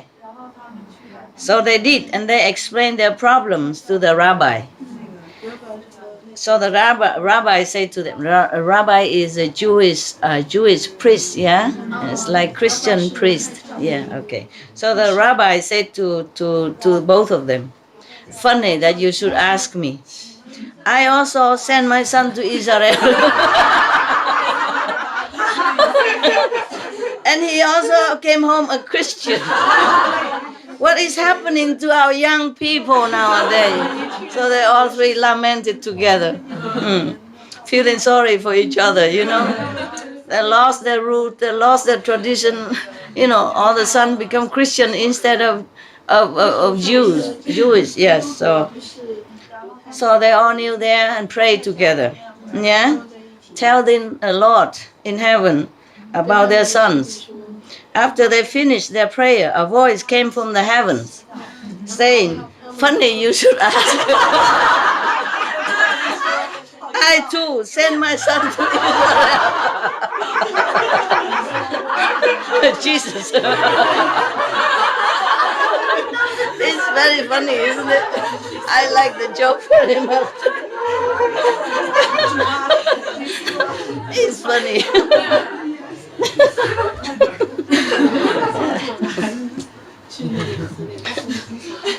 It reminds me another joke, in America,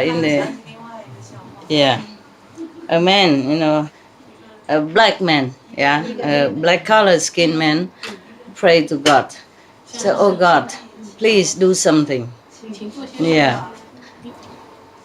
Because my house is very tight now and I need a bigger house. And they just built a new community across down the road. But they don't let me in because I'm black. Can you do something so that I can come and buy a house there? And God said, oh, wait. The problem is I also cannot get there. Then the black man was surprised. Oh Lord, but you are the Lord. How can you not get into that community? And God said, if I go there, they will ask me what kind of religion I belong to. And I won't know what to say. Yeah, there's so many barriers, huh? So many frontiers. Not just between men and animals, but between human and humans. That's a very sad thing. But we can laugh at it for now. What to do, yeah?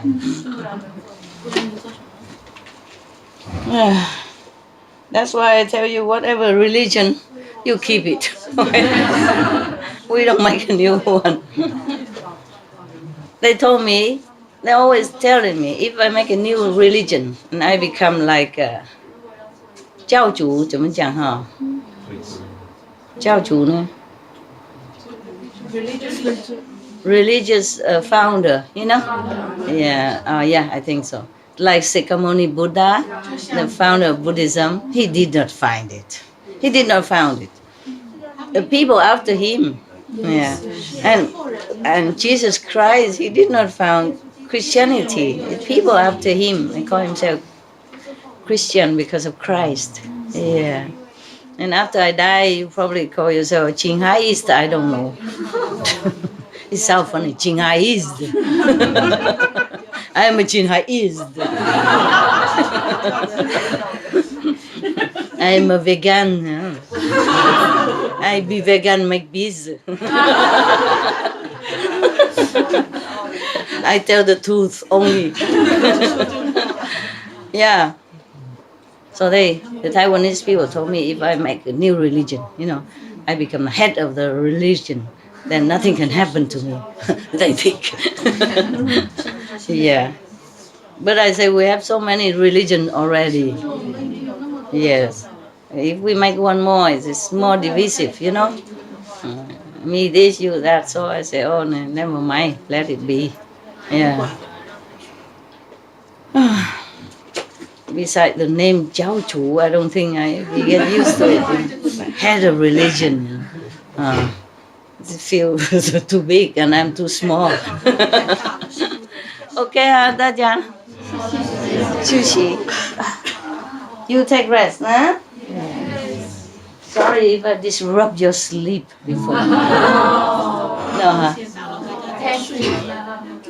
Right now it's less work, so you could afford to stay up late a little, so it's okay, huh? Yes. How many customers we have in there? Huh? How many? Still have? Yes. How many customers in there? Around 40. Still 40 in there? Oh. Oh. Too bad. I just wanted to treat you. You've been working all the time. Yeah, and some of them come and sit on their butt and complain. And number 3, fail. So we show them. Yeah. Yeah, it's truly, it's a good hotel. I mean, it's tight because too many people come at once. But it's a good environment, good weather, very reliable. It rains only 7 days since you came here. Well, it's reliable. Yeah, just two type of weather. Sometimes it rains, sometimes it doesn't rain. Easy to expect, no? Yeah. And then he cooked food for you, and brought you from the airport and brought you back there. Yeah. And every day bedtime story. Yeah. Candy, cookies. Yeah. And still complain about things that is not even existing here. Huh? Not even reasonable. Yeah. Then serve them right. They just stay there and drool. Feeling sorry for themselves. Yeah. Yeah, it's too small here anyway. I like you here, it's more comfy and cozy. You feel different here because it's just you. Yeah. Not always priority to everybody else. We're working very hard, all of us. And they just come enjoy and then complain. Yeah. It hurt my feeling. Yeah. I have feeling. I'm not stoned. Huh? I don't have any real helper. I mean, helper for dogs and all that, but nobody can help me anything. I started alone, continue alone, everything alone. Everybody just doing, what I ask, or otherwise I'm alone, completely alone. I don't have relatives or friends or husband, wives or kids, and nobody help me. So even if I make mistake at all, yeah, I should understand my position, right? I did my best, really best, more than my best, more than I can do. I don't know any other woman can do what I have done, or any man. Yeah. So I can say that I do the best, right? For a small woman like me, working all my life just for everybody else, should feel a little understanding for me, right? Yeah, well, we should be frugal, turn off light when we don't need. Yeah, turn off all the standby light when we don't need. Because it's not just my money, it's international, it's national. If we use a lot of electricity, for example, the poor people cannot afford. Last winter, in England, some family with children, they sit without heater. They can turn on heater only 2 hours a day. Winter in England. The children have to wear parka and hood and gloves to do homework at home. Hey, it's too expensive for them to use.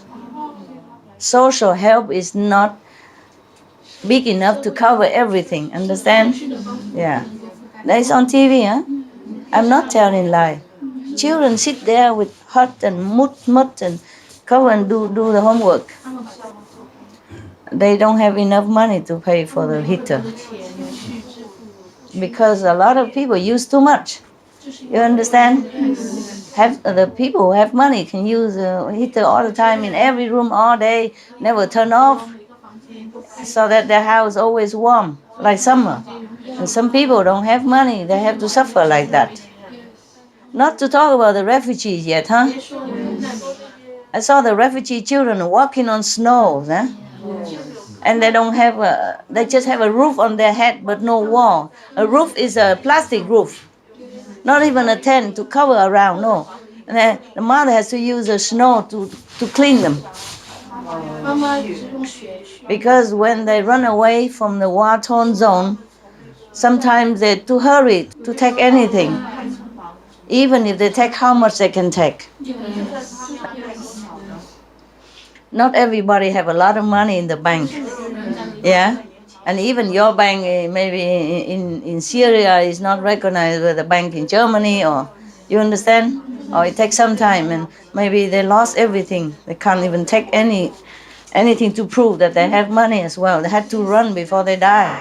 They have to run for their life with the children, with sometimes just clothes on their body, nothing else. If they don't run, they die. Not to talk about taking anything. Therefore, we're very lucky no matter what. Yes. Even if you sit here, they are here without heater in winter, you can cover yourself. You have room, you have roof, you have walls around you. And you sit together, keep warm. Not like those refugee children and old people, sick people, have no medicine, not immediate treatment, no food, no drink. Very short of drink.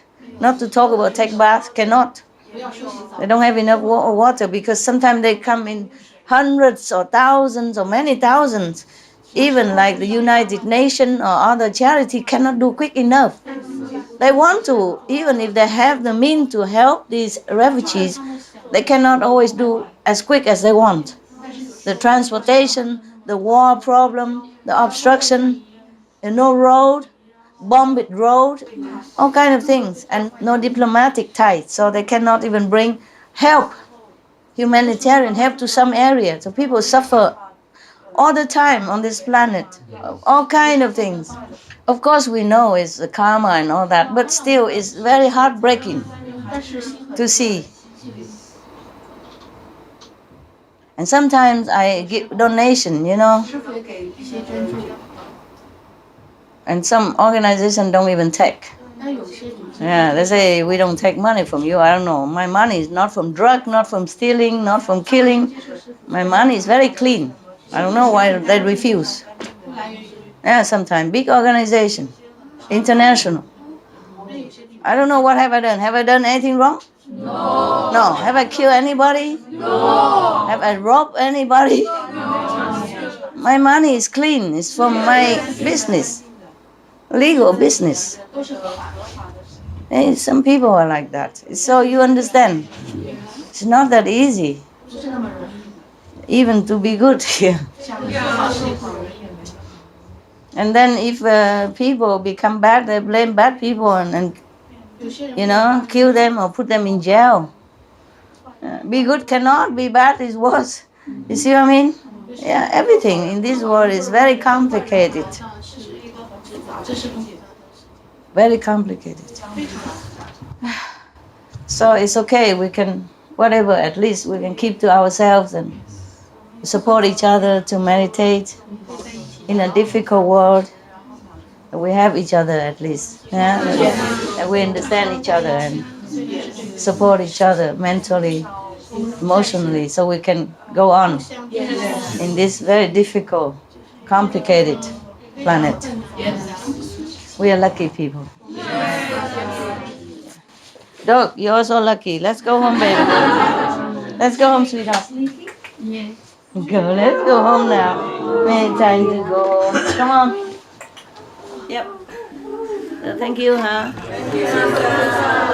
Ciao. Yeah. Say goodbye. Okay. Good night, huh? Good night. Last night I brought water to you and then you all gone. I thought you sit here and meditated, so I brought water. It's heavy, you're alone, and I came here, everybody gone.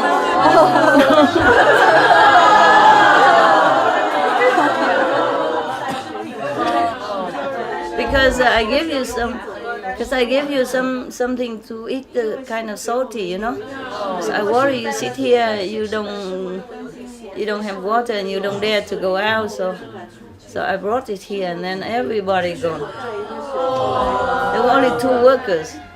Yeah.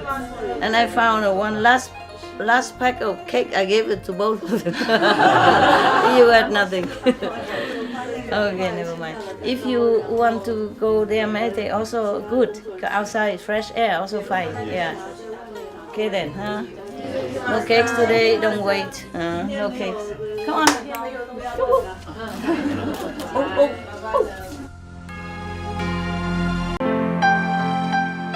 Yeah, I was going, but I spare a few more minutes. Sorry, because I'm thinking we are still on the animal subjects. Continue a few more minutes. Okay, you wanted to tell me something about the animals, so please tell me now. Today I read on the internet that Costa Rica is planning to close all of their zoos. Wow! Bravo, Costa Rica. Yeah, good country, good country. Bless you, Costa Rica. I had the chance to know something about Costa Rica. You know, their country, they're very green, you know? They try very hard to be green. And they're peace, so just one step further, be vegan. Yeah, it's good, it's good. And I would like, if you can, you know? Yeah. All the money that you want to sometime donate to me that I never accepted, if you want to, you still can give it to any animal organization who truly, you check out, truly helps the animals. Like help free the bears that's caged every day and they torture them, taking the bibes out of them. The bile, you know, from their liver and whatever. I don't know. I don't know how healthy can you be if taking the suffering from for animal like that. I saw them. I just want to die. How can imagine it's you? Every day they poke your liver and take things out, and then you cannot even talk. You cannot call for help. You just in the cage, you know, just your size. Imagine, can you bear this? No. And animals, they have feeling. And they have also pain and suffering like us. It's not possible. Anything like that. Or for elephants and all that, any organization, if you want to, you donate to them. Okay? Yes. Donate to them. I don't need it, but you donate to them. I'm making business, you know, so that I can be independent and take care of everything. Yeah, so that I can even have this place for you to come and sit. I don't take money just for myself. I'm alone. I don't need that much. Even if I need how much I can need. Yeah? One person. Yeah. If you see any animal suffer, you choose your organization. You know, if you feel like helping the bears, and you give donation to that, to whatever organization that help the bears, yeah? You choose an organization that help the elephants, conserve the wildlife, yeah? Whatever you think, whichever organization you think really sincerely, passionately saving animals because of love, because of sympathizing the animals, not for profit, not for fame. But even then, if they work for profit and fame, if you see they're helping animals, really, never mind, just help them also, because the animals will benefit.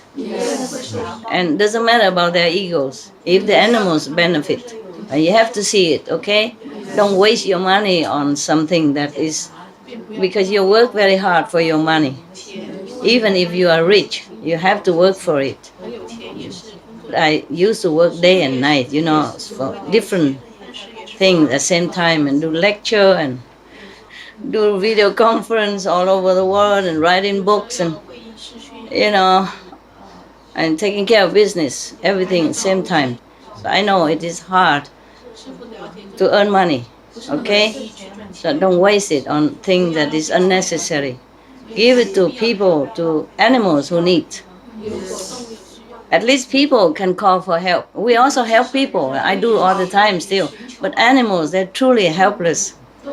And they're so innocent, so sweet, so kind. They do no harm to nobody. And we go into deep jungle where they're hiding already. They're so frightened of human being. They're hiding so deep in the jungle, high in the mountain. We go there and drag them out, kill them, hunt them, piercing them, all kind of. This is incredible how human can think of such thing to do.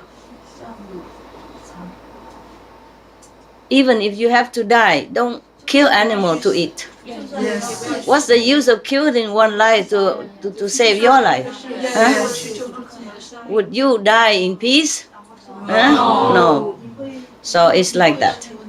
Rather sacrifice ourselves, not others. Okay. Now this is that. I want you to know, okay? If you want to help the animals.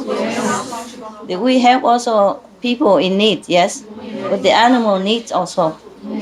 If you can, you help anywhere. I'm alone, it's difficult for me to reach everywhere. But in your city, in your country, you are everywhere. It's easier for you to do. Do in your capacity, of course, don't deplete your fund. Because you need it for your old age, for your children, for your parents, okay? Whatever you can spare, however much, it helps, okay? Even little, it helps. When I was a housewife, I didn't have much money, but I do help all the time. Because I saw some organization like in Africa, they say just $1 per day you can help a child education and all that. Yeah, so for my 100 Dutch mark at that time, German money that I spent, I know a family can live for a long time. Yeah. So it's not like you cannot help, you can. If you have $1, $2, sometimes they ask only for $1 per month or per day or 50 cents per day, something like that. And you do what you can. Because they gather like that and many people help, then it's a lot. And then in the other country, its values, its value increase tenfold, hundredfold. Yes.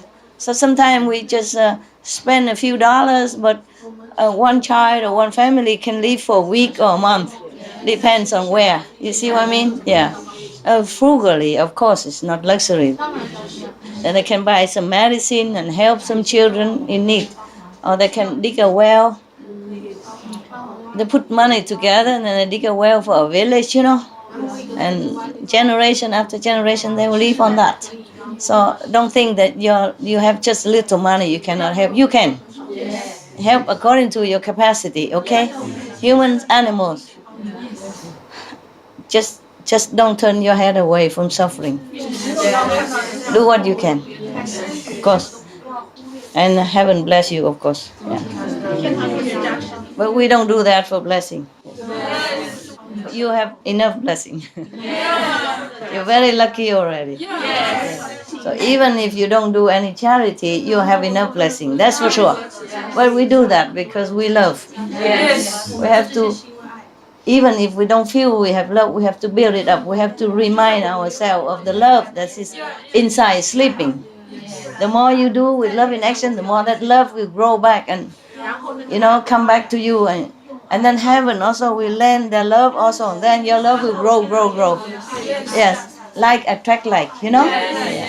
God is love. Yes. So if you have little love, God will give you more. Yes. And then you will have more and more love all the time. Then you feel happy. Yeah.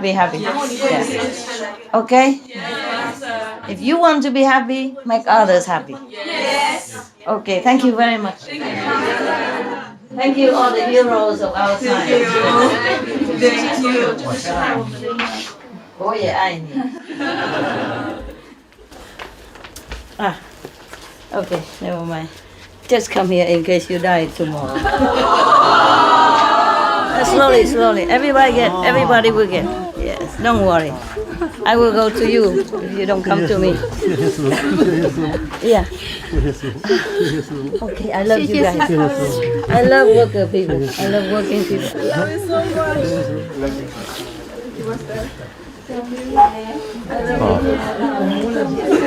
Just with love is good. Just for love. Anyone else? Please come. Today I'm feeling generous. Anyone else? Everybody else? Yes.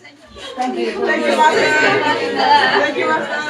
I love workers. Thank you. Not just now, but when I was in Sihu, I always invite this working group into my kitchen, and we eat together all the time.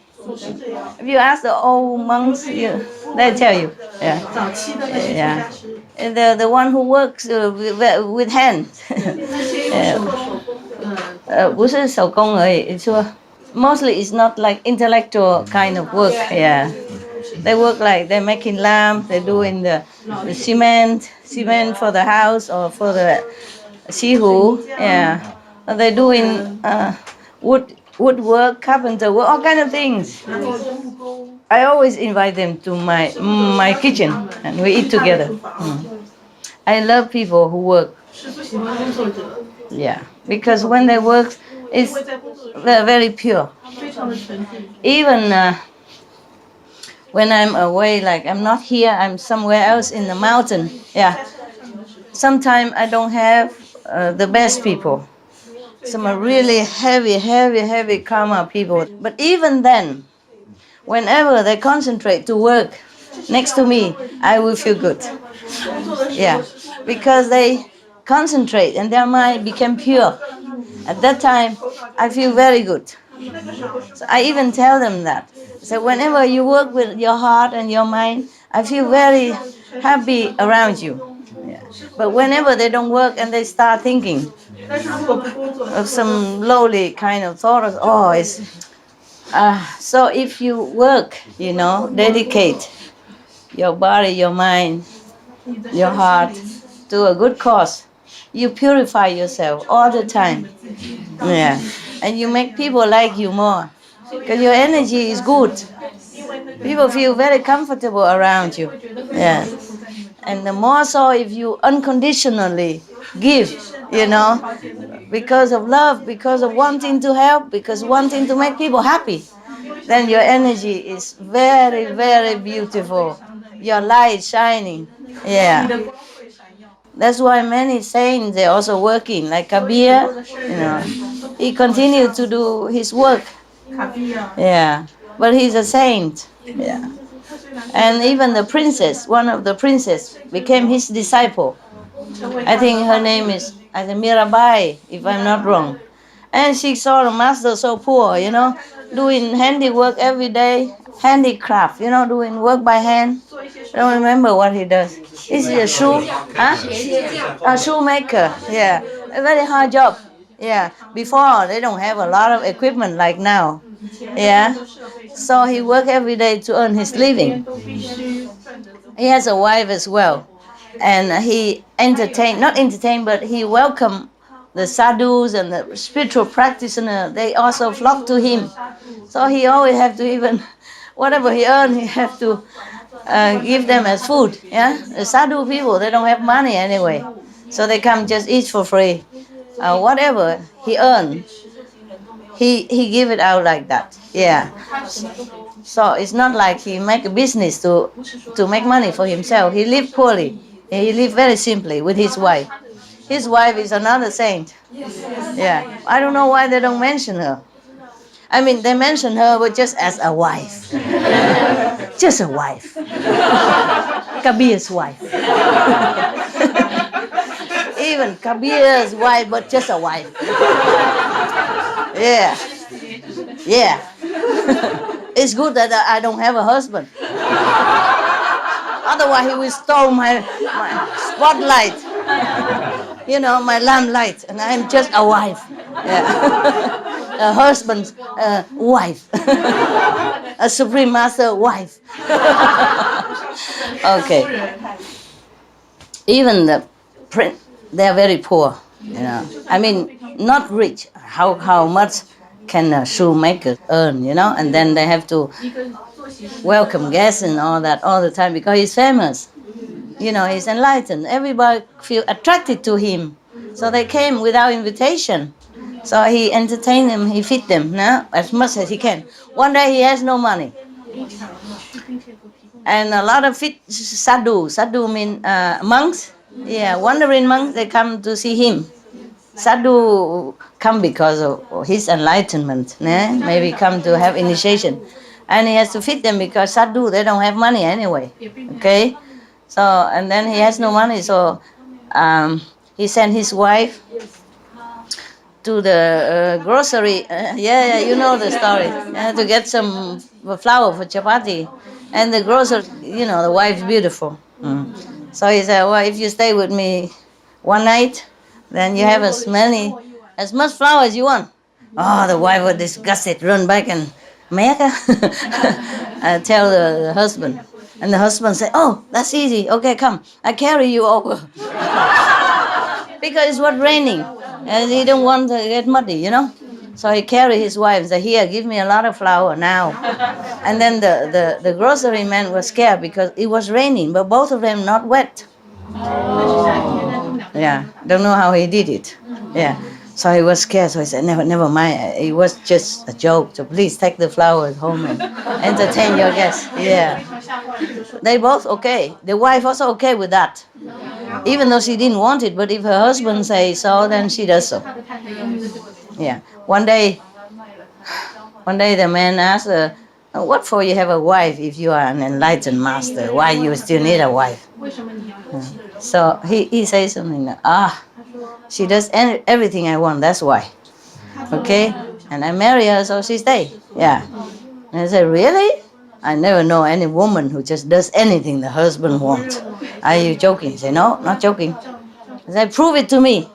So he tell his wife, "Go out, pick some stones and bring it here."